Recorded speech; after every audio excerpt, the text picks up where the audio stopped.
Atos capítulo 5. Um homem chamado Ananias, com Safira sua mulher, também vendeu uma propriedade. Ele reteve parte do dinheiro para si, sabendo disso também sua mulher, e o restante levou e colocou aos pés dos apóstolos.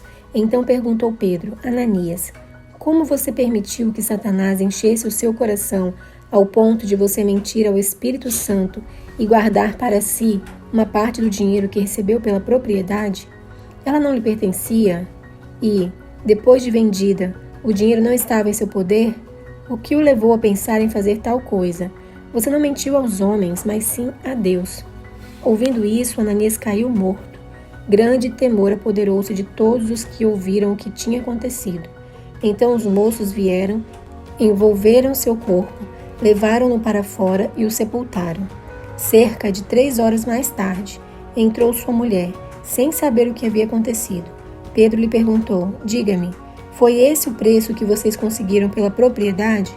Respondeu ela: sim, foi esse mesmo. Pedro lhe disse: por que vocês entraram em acordo para tentar o Espírito do Senhor? Veja, estão à porta os pés dos que sepultaram seu marido, e eles a levarão também.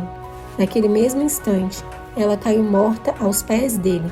Então os moços entraram e, encontrando-a morta, levaram-na e a sepultaram ao lado do seu marido.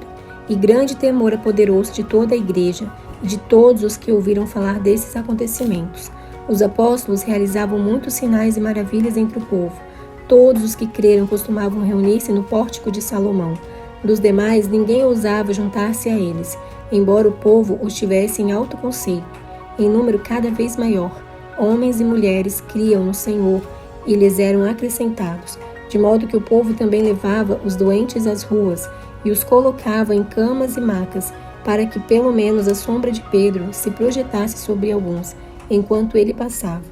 Afluíam também multidões das cidades próximas a Jerusalém, trazendo seus doentes e os que eram atormentados por espíritos imundos, e todos eram curados. Então o sumo sacerdote e todos os seus companheiros, membros do partido dos saduceus, ficaram cheios de inveja.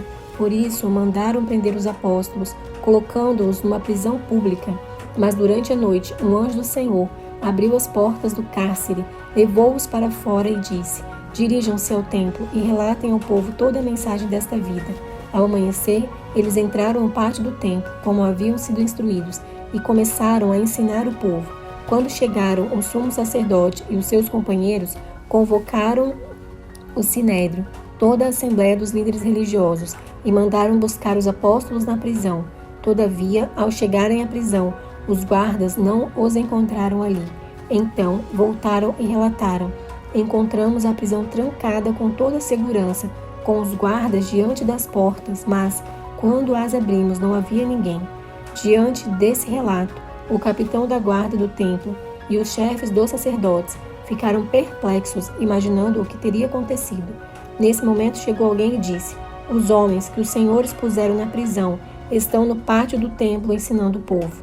Então, indo para lá com os guardas, o capitão trouxe os apóstolos, mas sem o uso de força, pois temiam que o povo os apedrejasse.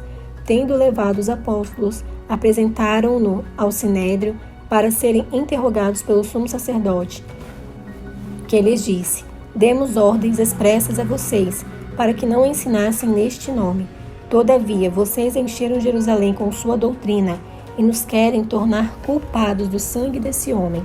Pedro e os outros apóstolos responderam: é preciso obedecer antes a Deus do que aos homens. O Deus dos nossos antepassados ressuscitou Jesus, a quem os senhores mataram, suspendendo-o no madeiro.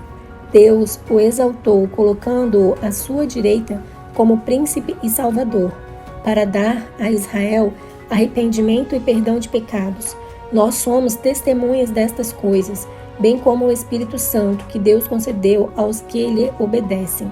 Ouvindo isso, eles ficaram furiosos e queriam matá-los. Mas um fariseu chamado Gamaliel, mestre da lei, respeitado por todo o povo, levantou-se no sinédrio e pediu que os homens fossem retirados por um momento. Então lhes disse: israelitas, considerem cuidadosamente o que pretendem fazer a esses homens. Há algum tempo apareceu Teudas, reivindicando ser alguém, e cerca de 400 homens se juntaram a ele. Ele foi morto. Todos os seus seguidores se dispersaram e acabaram em nada. Depois dele, no dia do recenseamento, apareceu Judas, o Galileu, que liderou um grupo em rebelião. Ele também foi morto, e todos os seus seguidores foram dispersos. Portanto, neste caso, eu os aconselho, deixem esses homens em paz e soltem-nos. Se o propósito ou atividade deles for de origem humana, fracassará. Se proceder de Deus, vocês não serão capazes de impedi-los, pois se acharão lutando contra Deus. Eles foram convencidos pelo discurso de Gamaliel, chamaram os apóstolos e mandaram açoitá-los. Depois, ordenaram-lhes que não falassem no nome de Jesus e os deixaram sair em liberdade. Os apóstolos saíram do sinédrio, alegres por terem sido considerados dignos de serem humilhados por causa do nome. Todos os dias, no templo e de casa em casa, não deixavam de ensinar e proclamar que Jesus é o Cristo.